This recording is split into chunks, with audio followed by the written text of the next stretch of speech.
লাল কি ফিরবে? লাল কি ফিরবে? প্রথমেই বলে রাখি, এটা ফুটবল সংক্রান্ত একটা আলোচনা। এটা কোনো রাজনৈতিক বিষয় নিয়ে আলোচনা নয়। আর তাছাড়া মানে হঠাৎ যদি বা ওঠে কথা, উচিত নয় বলা, মিথ্যে কথা। তো যাকে আমরা একদম ফুটবল সংক্রান্ত একটা আলোচনা করব। লাল কি ফিরবে, বা বলা ভালো লাল সাদা কি ফিরবে। কেন বলছি?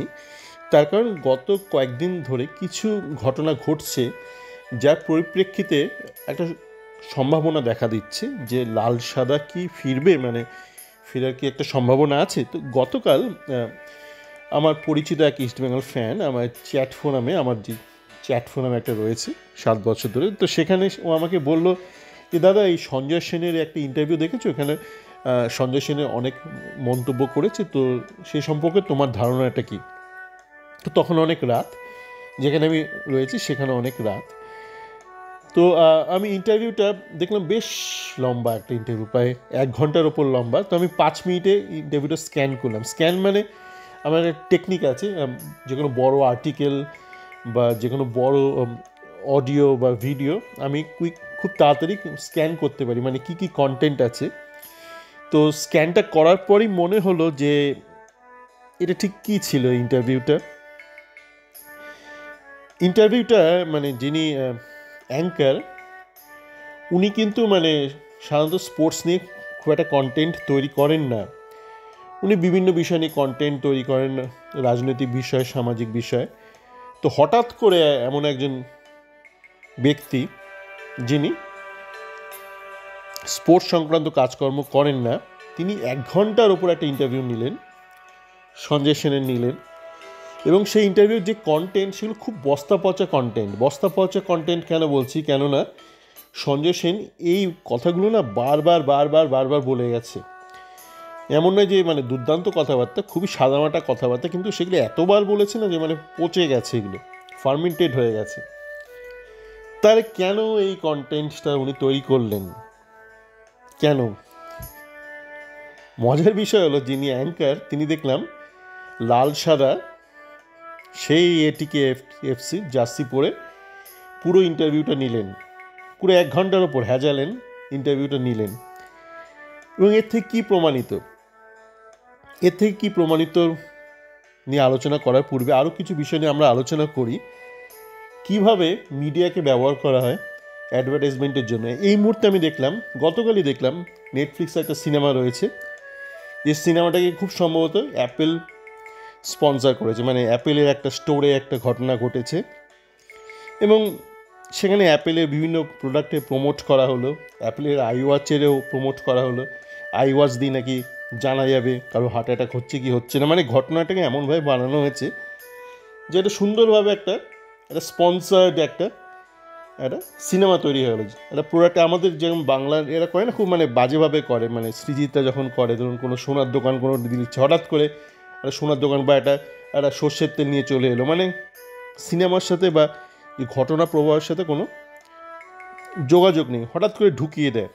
যে যত টাকা দেয়, কেউ ধরুন আইসক্রিম দিল, হয়তো হঠাৎ করে হয়তো নায়িকার হাতে একটা আইসক্রিম দিয়ে দেবে, মানে ব্যাপারটা ঠিক মেশাতে পারে না, মানে ইন্টিগ্রেট করতে পারে না মূল গল্পের সাথে। কিন্তু এখানে কিন্তু ঘটনাটাকে ওরকম, মানে যেমন কিছুদিন আগে আরও একটা সিনেমা দেখেছিলাম, নামটা মনে পড়ছে না, সেটা কিন্তু অ্যাপেল এইভাবে স্পন্সর করেছিল। এবং এই ব্যাপারটা কিন্তু এমন অভিনব নয়, মানে যে অ্যাপেল প্রথম করছে। আপনারা যদি ইতিহাসটা দেখেন, দেখবেন যে ডায়মন্ড বা হিরে, আপনারা যে কোনো দেশের পুরনো সাহিত্য দেখুন, ঘাটুন, সেখানে আপনারা হীরের কোনো উল্লেখ পাবেন না। মানে বঙ্গীয় সাহিত্য বা ভারতের যেসব আরও সাহিত্য আছে, সেখানে হীরের উল্লেখ পাবেন না। তো হীরেটাও কিন্তু ওইভাবেই একটা সময়, মানে যারা বিশ্বের বড় বড় কোম্পানি আছে, যারা মূল মার্কেটটাকে ক্যাপচার করে রেখেছে, তো তারা একটা সময় কিন্তু এইভাবে লিটারেচারের মধ্যে, হলিউডের মুভির মধ্যে এবং সমাজের মধ্যে এনগেজমেন্ট, এগুলোর মধ্যে হিরেটাকে ঢুকিয়ে দিয়েছে। তাই হিরে থেকে আমরা একদম ফেরত চলে আসি, একদম লাল সাদায় ফেরত চলে আসি।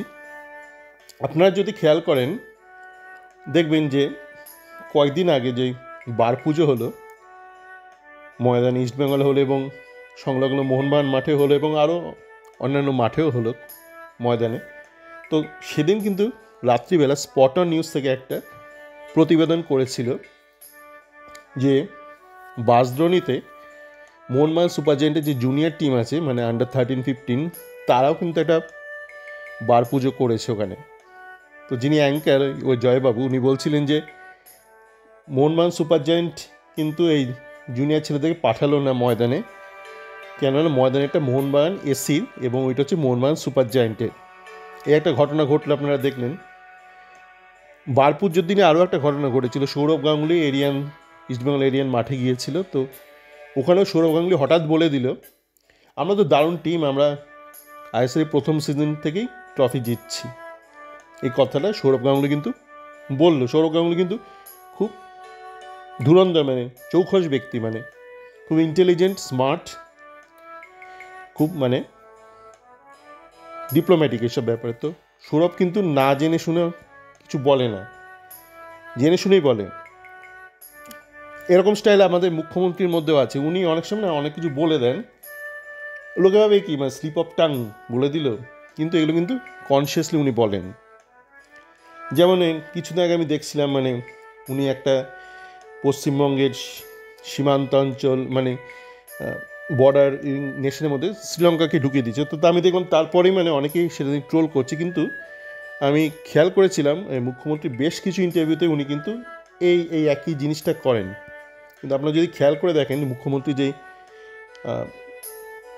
ওনার ডিস্ট্রিক্ট ম্যাজিস্ট্রেট বা ডিএম বা এসব যে প্রশাসনিক মিটিংগুলো করেন না, উনি প্রত্যেকটা জায়গার নাম জানেন, প্রত্যেকটা ব্যক্তির নাম জানেন। তো এমন একটা ব্যক্তি স্লিপ অফ টাং একবার হতে পারে, কিন্তু বারংবার যখন স্লিপ অফ টাং হয় তার মানে সেটা কনসিয়াসলি উনি করেন, মানে লোকে ভাবে স্লিপ অফ টাং। এবার ওটা করার ফলে কী হয়, লোকে ওটাকে নিয়ে না মানে ট্রোল করে, এবং ট্রোল করতে গিয়ে নিজের অজান্তেই তারা সেটাকে প্রমোট করে দেয়, সেই কন্টেন্ট বা মূল কন্টেন্ট। লোকে দেখতে চায় যে আহা তাহলে আর কি বলেছে, আর কি যখন লোকে শুনতে যায়, মানে যারা ধরুন ট্রোলটা উপভোগ করছে তারা যখন পুরো ইন্টারভিউটা শুনতে যায় যে আরও কোনো ট্রোল কন্টেন্ট আছে কিনা, তখনই তারা কিন্তু পাল্টা আঘাতটা খায়, মানে পাল্টা ওরা যে কনসিয়াস যেই কন্টেন্ট সেটা ওরা শুনতে পায়। তো যে ইন্টারভিউটা হলো, আপনারা যদি দেখেন ইউটিউবে গেলেই দেখতে পারবেন, আপনারা ইন্টারভিউটা সার্চ করবেন মানে পেয়ে যাবেন। আমি আমার চ্যাট ফোরামে ওই লিঙ্কটা শেয়ারও করেছিলাম। তো ওখানে দেখবেন মানে যেই কমেন্ট সেকশানে মোহনবাগান ফ্যানরা যাচ্ছে তাই গালাগাল দিচ্ছে ওই ছেলেটাকে, মানে অ্যাঙ্কারটাকে। আবার অ্যাঙ্কার ছেলেটা মানে ইন্টারভিউতে বলেছিল ও নাকি মোহনবাগানের ফ্যান। আচ্ছা, একটা মোহনবাগানের ফ্যান সে হঠাৎ করে কেন লাল সাদা জার্সি পরতে যাবে? এটিকের জার্সি, এটিকের লোগো, সে কি মানে হঠাৎ তার ইচ্ছে হলো মানে গুড ফ্রাইডেতে একটু খিস্তি খাবে?